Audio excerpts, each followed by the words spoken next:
Singapore's ruling party just said something few expected. It doesn't hold a monopoly on good ideas. But was that a genuine shift in political tone, or a calculated response to the Workers' Party's bold claims?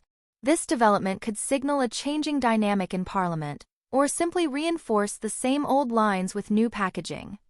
Stay with us. The trigger?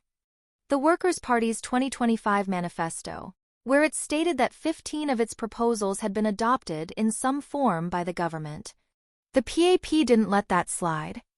In a post published on April 19, 2025 on its Petir blog, the party fired back, stating that such claims only proved how much the WP actually agrees with them. In their words, imitation is the sincerest form of flattery. But in a surprising admission, the PAP added, no one has a monopoly on ideas. And Senior Minister Hsien Loong reinforced this during a press conference on the same day, saying, the government doesn't have a monopoly of good ideas. Neither does the opposition.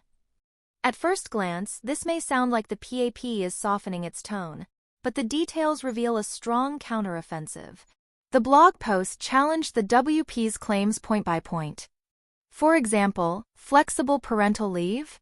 The PAP says its MPs had pushed that since 2008. A rental subsidy scheme? PAP MP Kerry Tan raised that in 2022, a year before WP's Louis Chua brought up something similar. The ruling party also used this opportunity to highlight what it sees as its more rigorous and cautious policy approach. It argued that ideas alone aren't enough.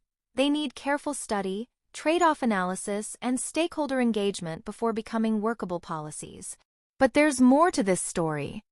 The PAP accused the WP of floating proposals that, if implemented without proper scrutiny, could have had serious consequences. One flashpoint was the WP's 2019 idea to cap BTO flat construction at 9,000 units a year, a move the PAP claims would have worsened current housing wait times, which the WP now wants to shorten. Redundancy insurance was another battleground.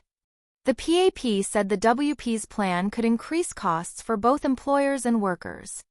Instead, the government rolled out the Skills Future Job Seeker Support Scheme, developed in collaboration with NTUC and the SNEF, as a more balanced alternative. The PAP also rejected WP's assertion that its pressure led to reforms in scam victim compensation. The WP had called for mandatory bank reimbursements, but the final policy, involving adjudicated dispute resolution, was, according to the PAP, fundamentally different. The blog post ended with a mix of sarcasm and sincerity. We wonder why the WP seems so desperate as to claim credit for the PAP's policies.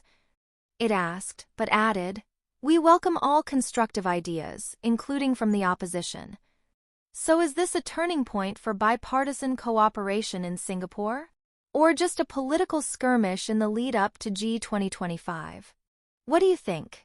Is the PAP truly embracing ideas across the aisle, or drawing sharper battle lines before the election? Comment below with your thoughts.